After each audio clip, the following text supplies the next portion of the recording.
Hey, it's your boy Crypto Expat back with another video. And in this video, we're going to basically talk about two utility-based tokens. So this is like part 2 of Hidden Gems series. And every time I bring out a Hidden Gems video, I'll add it to my playlist. So don't forget to hit that playlist. I'll put it at the end of this video. So Hidden Gems, these are always the coins that people want to get before the market cap reaches, say, 50, 100 million, because then it's less chance of 10xing or even 50 or even 100x. I mean, it's going to be literally impossible. But if you get these tokens like when they're only 1 million or 2 million or 5 million in total market cap, for that actual project to 10x, it's only going to go to say 50 or 100 million, and you can pick up, you can make some gains, 10x your profits really in a short period of time if you find these gems. However, I also did a video yesterday, so you can have a look at that, on what not to do in DeFi, because there's a lot of these DeFi projects that are just popping up, and they're basically just clones of the last one, and it's really basically the same thing. And I'm talking about these YAM projects. You know, we saw another one come out. It was a clone of Ampleforth, which is RMPL, and then we saw another one, MYX project. And these projects they might be good and they might be able to give you some gains now, but long term they're not going to go anywhere because there's no value in them. So I want to teach you today that you want to go after utility based projects. Before we get into that, don't forget to subscribe and smash that like button. It's really going to help me. It's not going to cost you anything, but hopefully I can deliver some value today. So stick to the end of this video. I've got 2 gems for you. First of all, I've got to explain to you what I mean by these utility-based tokens. And once you understand, you're going to make better choices. You'll see these buzzwords going around in the space, talking about projects that have staking, they're deflationary, they're decentralized, they have interoperability, they have governance, protocol, consensus, DAO or DeFi. And these are just buzzwords, and a lot of these DeFi projects just sprinkle these throughout their white paper, where they're saying that they've got these staking or decentralized lending coming, but they're just buzzwords that people they throw in because they're just trying to capitalize on the DeFi hype right now. So right now, a lot of these projects, they just rely on tokenomics. Again, I just mentioned them. YAM, RMPL, I think there's a ham and a cream, and they're basically all the same thing, and they're just clones of each other. They'll easily be phased out with a better version. They're not unique, and they won't stand the test of time. So just by investing in a token solely based on tokenomics is not enough, and the project will eventually die when there's a newer model car, when there's one that comes out where that's an electric vehicle, or it's got suicide doors that fold up, or you can get more mileage per 100 kilometers costing you less money. So you have to rely both on tokenomics and utility, because this is what's going to make the project a home run. And this is why that people are going to flock to these really good projects, and how you're going to make some good short term. It's going to pump in the interim, either it's in the ICO or the pre-sale, or even if they just launch on Uniswap on a decentralized exchange, it's going to pump then, and then it's also going to pump long term if it has both tokenomics and utility. So what do I mean by utility? Utility is basically use case, or something that the project does in real life. Okay, it's actually a real project. All right, and that could be within online space or offline space. But if it's got a combination of both online and offline, then it's going to be a game changer. So let's just explore some of those. We've got derivatives. Okay, so this is going to be a sector that's going to be growing in DeFi, like a sub niche of DeFi is derivatives. So you know, derivatives now are in the stock market, but they don't have derivatives so much in DeFi. I mean, there's a project now, UMA, which is derivatives. They're trying to do derivatives, decentralized derivatives. That project I did mention, that is backed by Coinbase and some big VC investors. So derivatives is coming up, and it's going to be a really exciting part of DeFi. Then you got gamification coins, or basically you got the gaming niche, and they're very savvy on coins anyway, because these games that you play, you might want new skins, or you might want new ammo, a new backpack, or new guns. This whole gamification and coins is already happening, and it's going to be a growth area for cryptocurrency. So these are a couple of examples so far. Then you got insurance. That's really going to explode with cryptocurrency and like a decentralized insurance. So people are just going to come to online. They're going to be able to get their insurance through a multiple number of sources that either could be crowdfunded, or they could just put up collateral.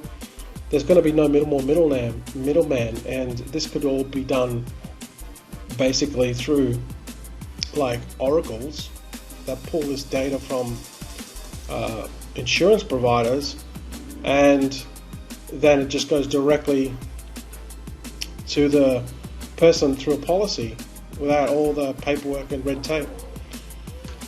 Then you've got crypto debit cards. I do really like this. So we're talking about, crypto.com and the latest SXP now have just announced that they're going to make all their debit cards free. And also, why I like debit cards is because they basically incorporate everything. They have staking, they have the actual offline credit card, they offer cashback, they offer incentives. There's a whole bunch of things with crypto debit cards which are really appealing for a crypto project. And then there's social media. This one's a hard one. I've never been involved in a social media project yet that have succeeded. I've been involved in many, and they've all failed, because social media is really it's like MySpace. MySpace died. Now everyone moved to basically Facebook. And then Instagram, you got Snapchat, then Instagram, they're kind of not as popular now as TikTok. So social media is a very hard one, but there's still some projects in social media. That's what I talk about use case. And then also real estate. This is going to be one that's going to be really popular. We just saw the announcement with real estate with Aave, which is basically a decentralized oracle now, with looking into getting into mortgages, decentralized mortgages with real estate.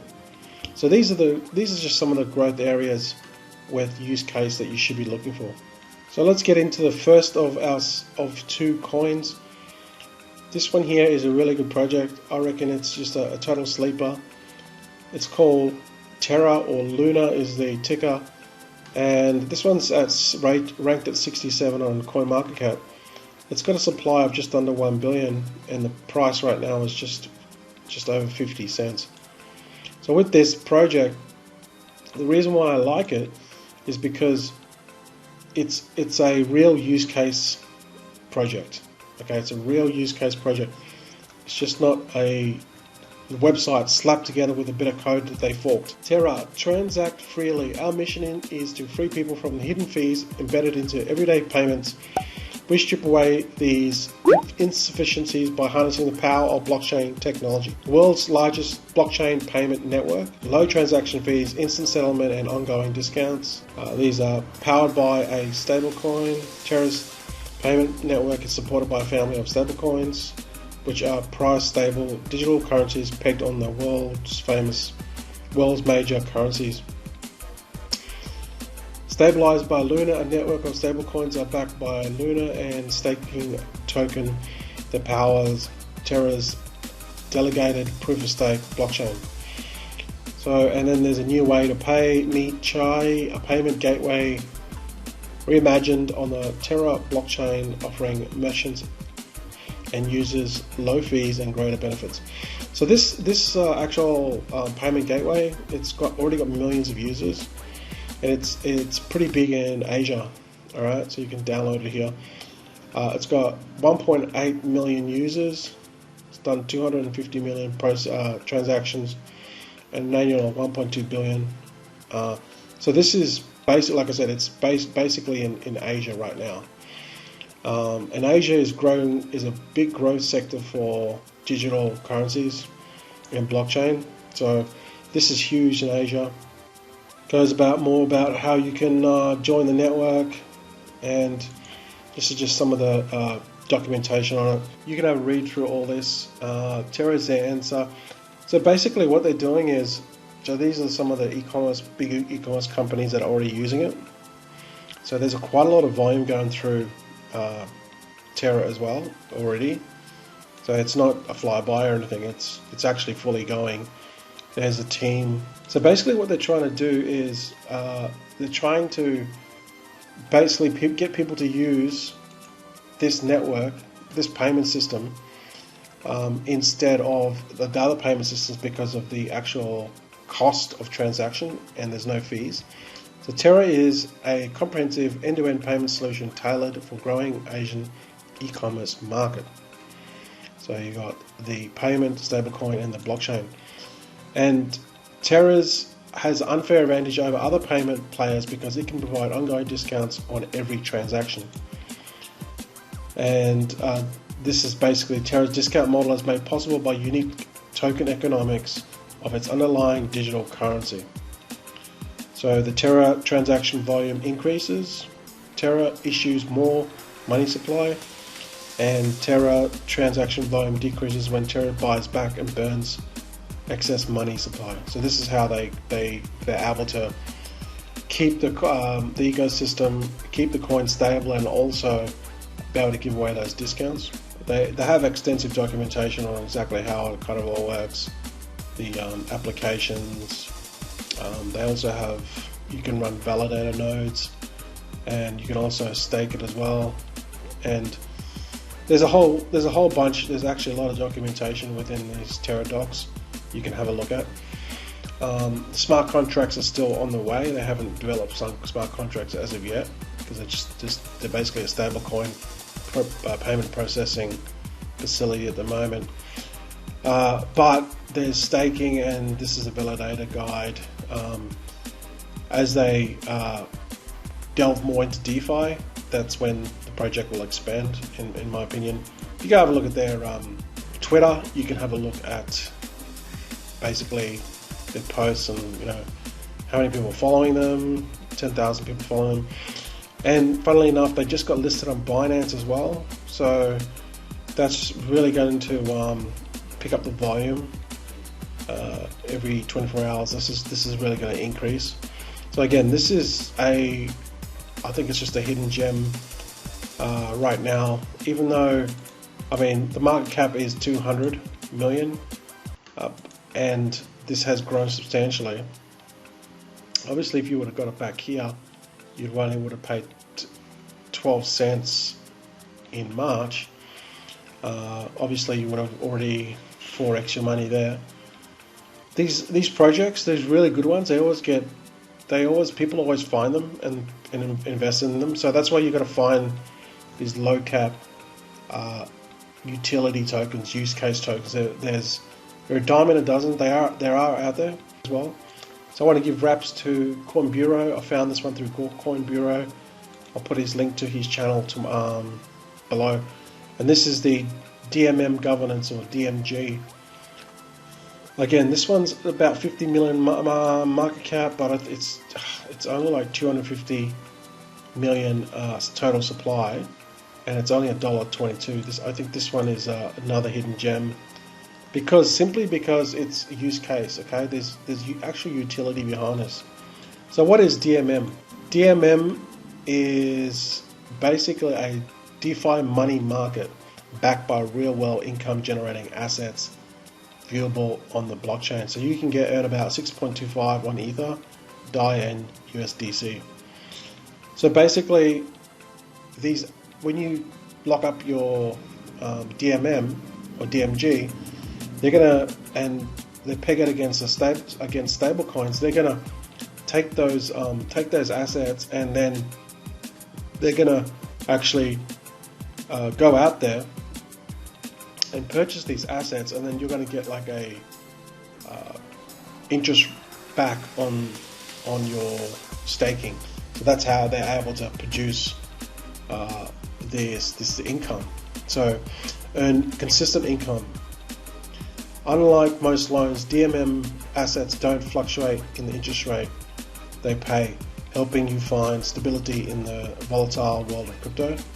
They are backed by real-world income-generating assets. DMM assets don't rely on crypto or decentralized finance space in order to function. They bridge the real world and crypto worlds. So this is really important, because most of these DeFi projects right now, they're just clones and they just rely on tokenomics only. That's not enough. Are backed by assets viewable on the blockchain. Real-world assets made transparently available, bringing trust through the ecosystem, and always over-collateralized. Income generated by the underlying assets is greater than the APY paid by the DMM assets. So you can get DAI, USD, ETH deposited into the DMM exchange, or what they call M tokens. The deposited DAI and USD and Ether are used to acquire real-world income-producing assets that are viewable on the blockchain. Let's just go and see if we can see if there's any assets. So these are actual assets here. I haven't seen this before. So right now there's basically $8.7 million in assets. The 1 year collateralization is 142%. Compared to banks, what are banks paying you? They're charging you. You're not making any interest. So this is it here: loan ID, the VIN, loan status. So this is a vehicle. Okay, so you can view the lien. Oh, this is pretty cool. I've never saw this. Oh, this is pretty cool. So you can actually see the actual documentation of the actual vehicle itself, the VIN number, the model, a state of Florida application for vehicle, a certification of title. Okay, this is cool. I've never seen this. All right, so then these are basically, so they must be getting these vehicles, acquiring these vehicles, and then loaning these vehicles out. I believe, I could be wrong, but you'll have to do your do some further due diligence. There's a lot of cars here. Oh wow. So these are the actual vehicles that they've acquired. Let's look at another one here. Hatchback, Fiat. So this is really cool. This, you know what they're spending their money on, and you know exactly what this is, like the purchase agreement or the deed to the actual car. I guess the title, certificate of title. Alright, cool. They must loan these vehicles out. Okay. So the assets pay out interest, which is returned to the DMM ecosystem. Alright, see how the accumulated interest. So this is the accumulated interest. DMM tokens are freely swapped by the original DAI, USD, and Ether deposited plus interest accrued. Okay, so once you have your M token, then they just swap it back plus interest. Okay, cool. No gas fees, ERC20 compliant, and stable growth. This is more on the white paper. I won't get into that. Okay, so there's somebody here. There's some of the partners: Chainlink, Draper, Tim Draper. That's him. Draper Venture Network, Coinbase, Formatic, Block Native, Trust Wallet, Dubai International Finance center. And so this is the team here, foundation. So this is what I'm talking about, real projects. These are real people. They put their face on there. They don't just have an anonymous team that are just hiding behind a project because they just want to rip people off. These are real people. See, these are the investors. Even Tim Draper got involved in this. So he's no dummy, okay? So that's why I like this project. I really think this is a pretty good project. So thanks, Convero. If you just go and look at the Twitter, again, I'll put all the links below so you can have a look at all this, all right? So look, at the end of the day, in 2 or 3 years' time, when all these shit coins disappear and all the crap projects, cream will rise to the top. And projects like this, they have more chance of still being around and still paying dividends, and the value of the token will increase, okay? They're not just relying on tokenomics. And then we just got the white paper here, obviously, just read that, how everything works. That's just more technical stuff, and how the smart contract architecture is well laid out. And right now, total value of M tokens purchased is just under 5 million. You can just come here, so you can actually do this now. You can just come here, connect up your MetaMask, and you can actually buy these DMM tokens, and then just start buying like that. They'll change to M tokens, and then boom, you're in business. You start getting interest accrued on the M tokens that you purchase. So this is pretty cool, pretty good project. I hope you enjoyed this project as well as Luna. So let's conclude. Look for low cap projects, low cap if you can, all right? Although the really good projects will either be already found, but they're still relatively new. So, you know, if you can get them as low as cap as possible, the better. Low cap projects with good tokenomics plus use case utility. So, you know, we talked about use case where there's real assets, either both on and off or just off in the real world, not just online. That way you'll have less chance of getting wrecked, okay? So hope you got some value from this video. It was a little bit long, but I didn't expect it to be this long. And leave your comments below if you like these two projects. I'll also put all the links below that I mentioned in the video down below. Don't forget to subscribe to the channel, because I'm going to bring out more golden nuggets and more hidden gems in the future. Thanks for watching. This is Crypto Expat, and I'll see you in the next video.